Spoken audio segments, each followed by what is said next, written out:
بسم الله الرحمن الرحیم. الحمد لله والصلاة والسلام على رسول الله وعلى آله وصحبه ومن ما بعد. السلام علیکم و رحمت الله و برکاته.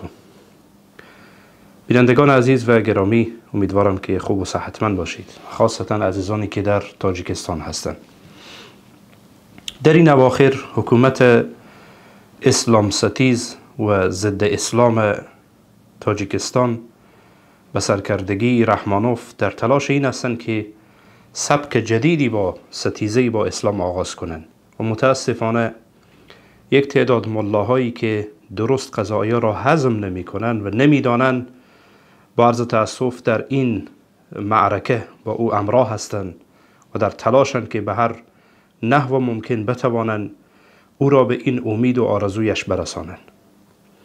و طبعا به صراحت نمیگه که من مشکل با اسلام دارم و شما این را بار بار دیدید که یک سری حرکاتی میکنه که خیلی واضح هست، آشکاره، اما حالا دیگه میخواه که به یک نحو دیگری با طریقه دیگری پیش بره و اون طریقه اینه که اقوال فقهی و اقوال مذهبی که در نزد علمای اهل سنت جای اختلاف داره، جای بحث داره یا از نوع اختلاف سائغه، اینها را پیش بکشه و یک تعداد ملاها را بگه ببینید شما حنفی هستید، دیدگاه مذهب احناف اینه، یک تعداد دیگری که حالا به اصطلاح او وهابی ها و سلفی ها و امثالش هستند، اینها به جهت دیگری هستند، پس شما بیایید بر علیه اینها حرف بزنید.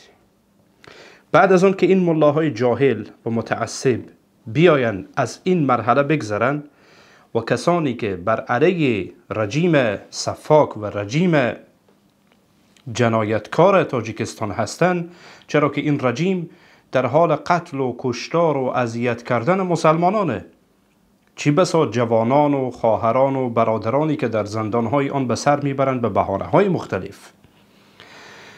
توسط این ملاهای جاهل اینها را سرکوب بکنه. وقتی اینها را سرکوب کرد، بعد نوبت خود این ملاها میرسه. این یادتان باشه، این ملاهایی که با عرض تأسف امروز آستین بلند زدن که ما بر علیه سلفیت و وهابیت و فلان و علان، که بسیاری از موارد حتی بر علیه خود مذهب حنفی هستند، حالا فهمیده یا نفهمیده نوبت اینها هم میرسه و این یک ترفند بسیار خطرناکه. ملت تاجیکستان باید بیدار باشه و این ملاها را بفهمانید.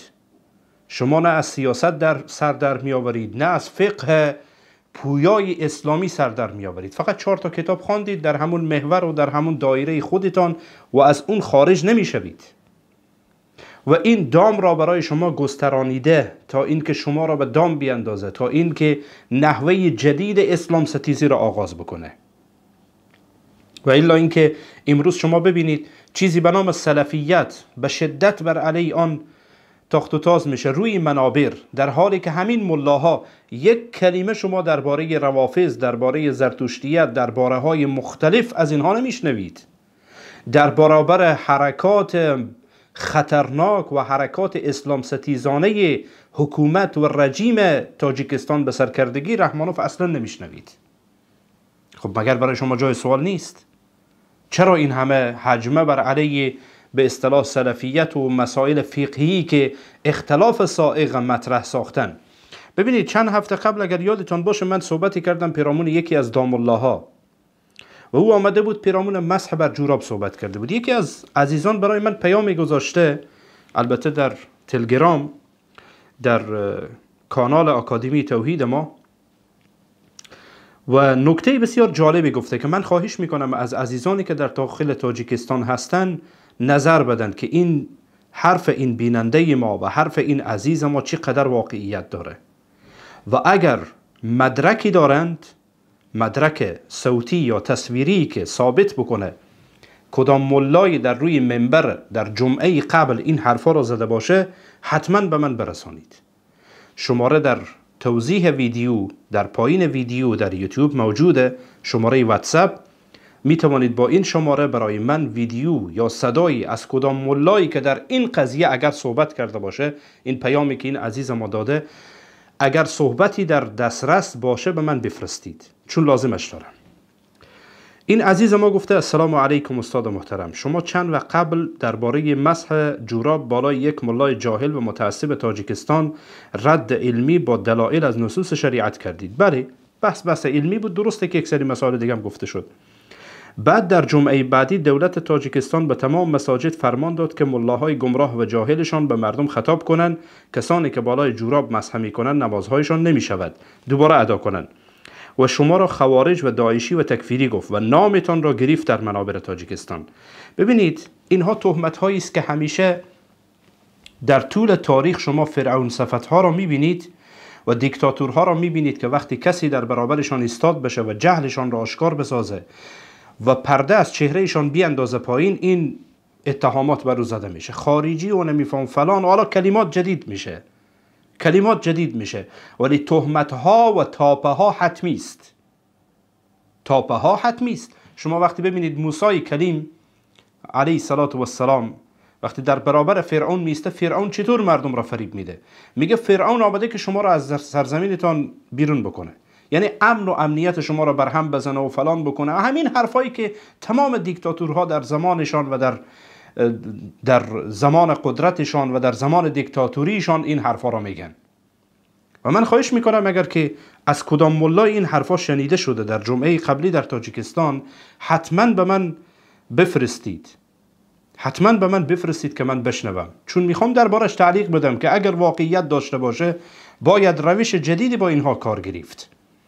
و این را من با یقین کامل برایتان میتوانم بگم دوستان عزیز که این ترفند تکراری است.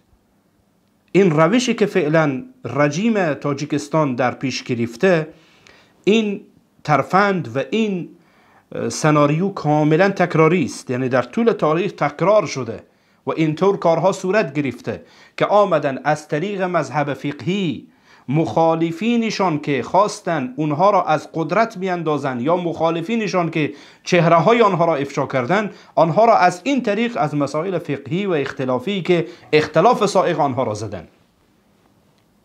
بیدار باشید. بله کسی بیا این مسائل مطرح کنه، ما از اون دیدگاه خود دفاع میکنیم، اما به کسی هم اجازه نمیدیم که این مسائل فقهی را برای خودش سپر قرار بده و خواسته باشه که برادران و خواهران مسلمان ما را همچنان در حالت خواب نگه داره و خواسته باشه که مسلمانان را بفریبه و خواسته باشه که قدم به قدم بالا بره.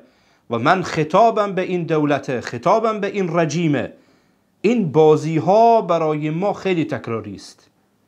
یعنی این بازی ها را جای دیگری بکنید و این ترفندها را به جای دیگری بازی کنید، این سناریو را به جای دیگری بازی کنید که خواسته باشید از طریق مسائل فقهی به اهداف بلند و بالا و به اهداف خطرناکتان برسید. حاشا و کلا، حاشا و کلا. به تعبیر حالا این قول به عمر رضی الله تعالی عنه نسبت میشه، میگه که من احمق نیستم، نیرنگباز نیستم، فریبکار نیستم و اون فریبکار مرا فریب هم داده نمیتونه. خب نه فریبکارم، نه اجازه میدم که فریبکار با من بازی بکنه و من را فریب بده.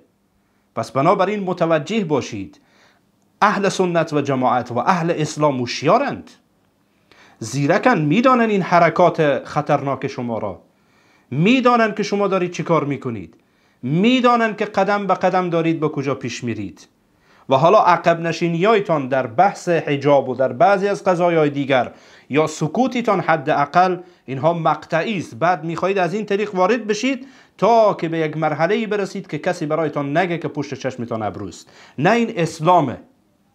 برای من اصلا فرق نمیکنه که من در افغانستان متولد شدم، تاجیکستان را، تمام سرزمین‌های اسلامی را از آن خود میدانم، همه متعلق به من هستند و من متعلق به اونجا هستم، چرا که برادران و خواهران و مسلمان من در اونجا زندگی میکنن. هر جایی که سرزمین اسلام باشه متعلق به ماست و ما متعلق به اونجا هستیم.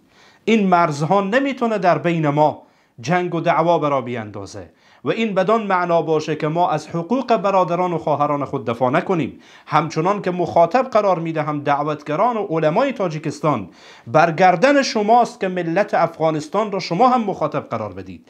اگر اشتباهی در اونها میبینید، حق شرعی و دینی اونها برگردن شماست که بگویید، همچنان که ما میگوییم و خواهیم گفت و سکوتی در کار نخواهد بود و این ترفندها و این بازیها را هم به خوبی الحمدلله میدانیم. جزاكم الله خيرا. در حفظ و پناه الله باشید. السلام علیکم و رحمت الله و برکاته.